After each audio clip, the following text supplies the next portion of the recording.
The president's economic agenda of lower taxes, less regulation, and more opportunity for all is already paying off, and American families and workers are the big winners. With that in mind, we have a message from a special guest that I'd like to share with you. With that, I'll ask you to tune into the screens, and then I'll continue from there.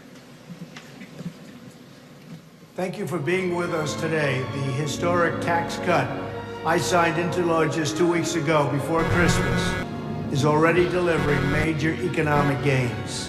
Hundreds of thousands of Americans are seeing larger paychecks, bigger bonuses, and higher pension contributions. A middle-class miracle.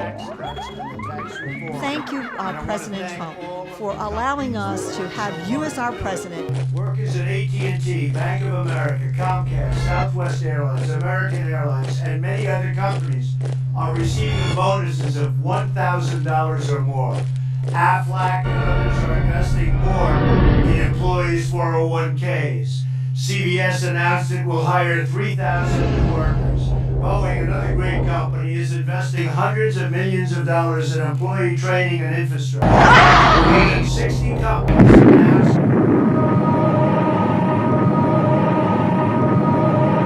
In January 2018, a book was published challenging the president's sanity. In response, he attended a press conference 150 feet away via a pre-recorded video message and posted on social media that he is like a very stable genius. In response, decent people the world over laughed until they cried. Then, led by women, they banded together to kick his sorry orange ass and his little lapdogs, too. Welcome back to the Intemperate Underground. Tasty cocktails for an uninhibited resistance. Let's start by giving a shout out to Josh Marshall, editor and publisher of Talking Points Memo, who inspired our opening with this tweet. We have a vested interest in kissing Josh's butt because someday we'd like to animate Trump's pee-pee tape in Josh's red pen man style. Presumably with some sort of Van Gogh-like lead-laced absinthe liquor finish. Speaking of self-destructive behavior, just a few short weeks ago, our own attempts at self-medicating our way through this orange nightmare seemed to be going swimmingly. The very stable genius appeared to be spending even more time than usual waddling around his shitty golf properties, and we enjoyed some quality time with our extended family for the holidays. And no, we don't mean the sort of family time that leaves one craving white and serving giant clam sticks for Thanksgiving. Daddy, I never feel clean. Nor the kind of togetherness that drives one to decorate a house in the theme of burning horses running through forest for Christmas. We mean merry in the true Dickens tradition of drink-reddened cheeks, warm camaraderie, and Cards Against Humanity games that have you looking at Gigi and G-Paw in a whole new, somewhat awkward way.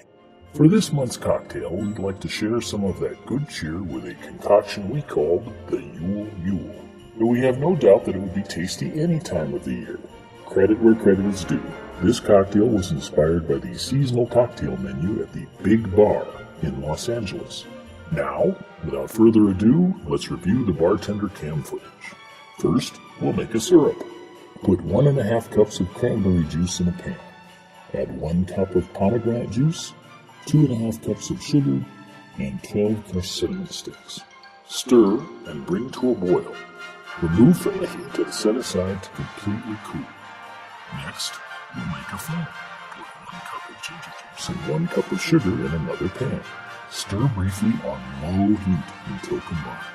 Put 1 cup of this ginger sugar mix in an Izzy whipper. Add 2 ounces of water and ½ a cup of egg white. Close, shake, and charge. Then store in the refrigerator until you are ready to serve. Now that our cranberry pomegranate cinnamon syrup has cooled, strain out the cinnamon and place it in the refrigerator. Now that we are prepped, it is time to party. For each cocktail, add the following to a shaker. 3/4 of an ounce of fresh lime juice, 3/4 of an ounce of our syrup, and 1.5 ounces of vodka. Shake for 10 to 15 seconds with ice. Strain into a double rocks glass full of ice. Top with ginger beer, top again with ginger foam. We suggest garnishing with a mint leaf and a few pomegranate seeds to keep the Christmas spirit alive all year long. Now, there you have it. A brisk ginger bite followed by warm, mellow aftertaste. As always, let's end with a toast. Resist. Don't resent. Or hate. Remember, Sarah Huckabee Sanders may be a pathological liar, but at least she got the metal death penis she wanted for Christmas.